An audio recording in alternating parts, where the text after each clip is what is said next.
So our first introduction company is ASEAN Berhad.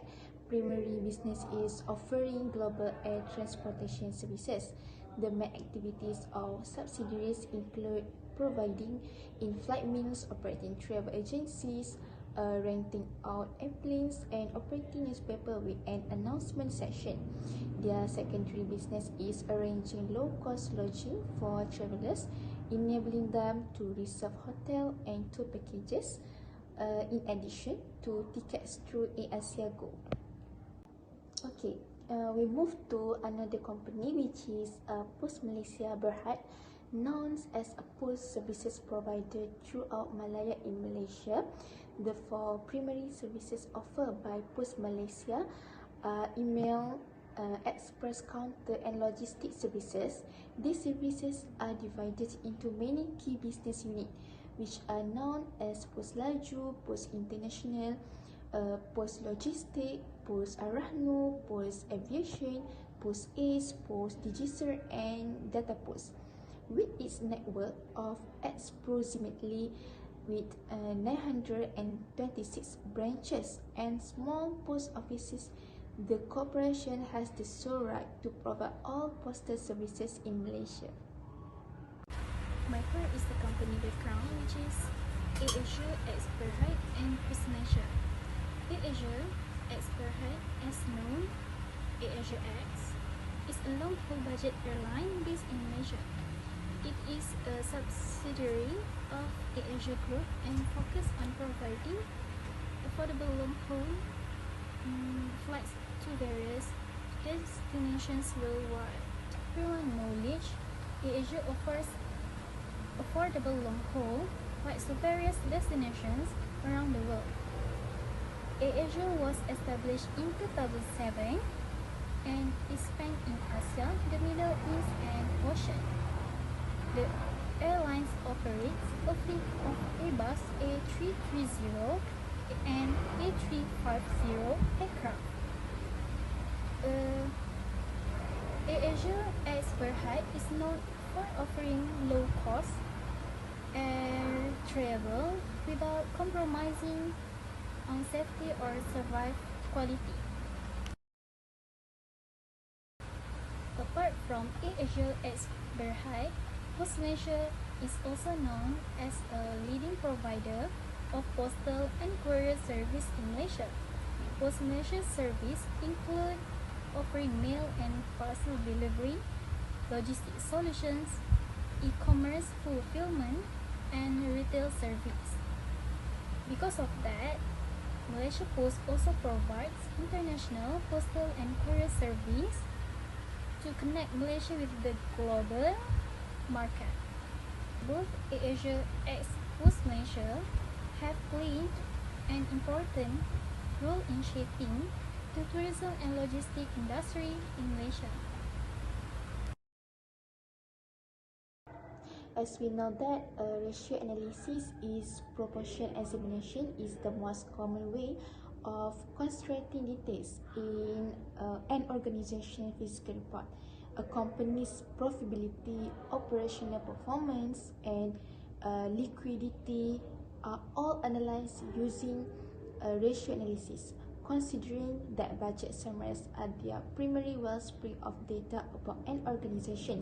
This kind of examination is particularly helpful for examiner who work for the organizations other than their own. So ratio analysis is less useful to corporate insiders because they have more in-depth operational data about the company. So here is the trade analysis for our company, which is company 1 is AirAsia X Berhad and company 2 is Pos Malaysia Berhad. So here is the current ratio of AirAsia X Berhad. The current ratio determines whether the company is profitability or not. So we can see that the current ratio in 2019 was 0.5815, decreased to 0.0101 in 2021. Okay, we move to another. The quick ratio is the measurement of the company's ability to pay its current liabilities without needing to sell their inventory. So we can say that the quick ratio in 2019 was decreased from 0.5765 to 0.0101 in 2021. Networking capital in 2019 was RM10,803,047 ringgit, increased in 2021 to RM34,213,196. In 2019, the networking has low data that may be leveraging current assets with optimal efficiency. The table shows that the liquidity ratio, which is it has three types of ratio. The first one is current ratio, the second one is quick ratio, and the third one is net working capital. So there are several formula for the three types of ratio. The first one is current ratio. Current assets divided to current liabilities. As we can see at the 2021 was 0.0101 and 2019 was 0.5815. And then we move to the second one is quick ratio, which is current assets minus inventory divided to current liabilities. We can see 2021 was 0.0101 and 2019 was 0.5765. And then the third one is net working capital. The formula is current asset minus to current liabilities. At 2021, 34213 and 196, and 2019 was 10803 and 47. Alright, this is activity ratio when I do last month. First of all, this part have 5 types of ratio, which is total asset turnover, account receivable turnover, fixed asset turnover, average collection period, and the last one is inventory turnover. Alright, the last part is inventory turnover. I would like to talk about 2021. Alright, I got the 504841 slash 13,102 and I get the answer 38.6. Okay, the last part is 2022. I get 391,373 and slash 9190 and I get the answer 42.6. That's all. Assalamualaikum, my name is Atira Anissa binti Rahaizat. My matric number is H22S043. I will continue this presentation with my part is leverage or debt ratio. This is how to calculate leverage or debt ratio. For example, debt ratio total liabilities divide total asset. In year 2021, the answer is 14.31, and the year 2019, the answer is 0.99. Next is profitability ratio. The example is return on equity ROE, net income divide total equity. In year 2021, the answer is 1.01, increase to 2.52 in year 2019. The table show is liquidity ratio, which is there's three types of ratio. The first one is current ratio, the second one is quick ratio, and the third one is net working capital. For the current ratio, the formula is current asset divided by current liabilities.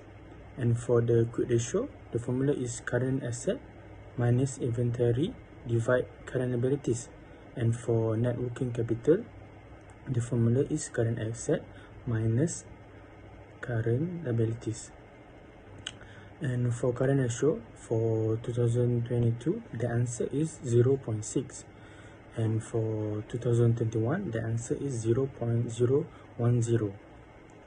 And for the quick ratio for 2022, the answer is 0.601, and for 2021, the answer is 0.010.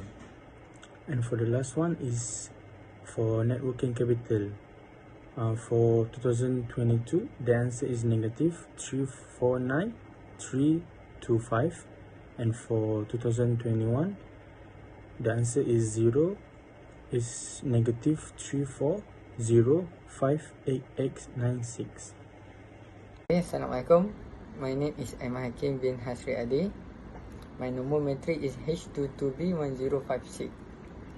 For the activity ratio in this company for Air Asia, the conclusion is the experiencing challenge in asset intitulation, receivable management and fixed asset.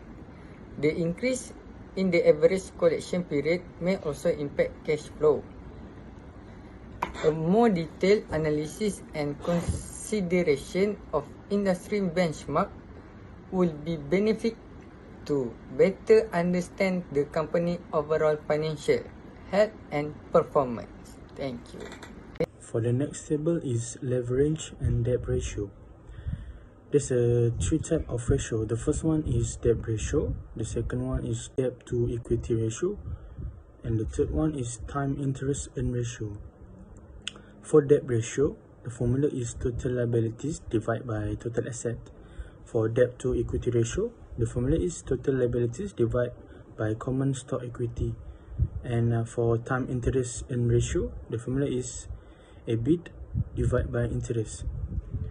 For debt ratio, for 2022, the answer is 1.116, and for the 2021, the answer is 18.26.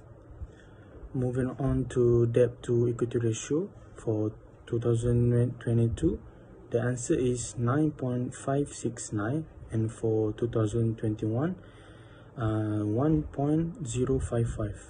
For the last one is time interest earn ratio. For 2022, the answer is 6656.01, and 2021, the answer is 4968.8. Thank you. Okay, next for profitability ratio. In summary, while the return on equity improved, other the key profit ratios such as return on asset, gross profit margin, operating profit margin and net profit margin is declined in 2022 compared in 2021. This suggests potential challenge in operation effect, cost management and overall profit. Thank you.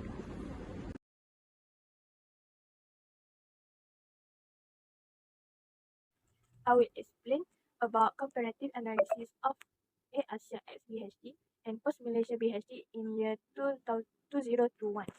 Formula for liquidity ratio is current asset divide current liability. Answer for Air Asia ex BHD is 0.01 and post Malaysia BHD get the answer 0.78. I will continue with comparative analysis of Air Asia BHD and post Malaysia BHD in year 2022. Example of comparative liquidity ratio in 2022 is Air Asia get 0.62 increase to 0.78 for post Malaysia BHD. For this conclusion, analysis Air Asia financial ratio offer a value insight into overall financial well-being by assessing liquidity, profitability, efficiency, solvency and market perception. We can gauge how well the company manage a short-term commitments, operate efficiently, handle a debate, and perceived by investors. It's important to note that for a more precise analysis, it's crucial to consult the most recent financial report because the airline industry is a constantly changed and influenced by external factors.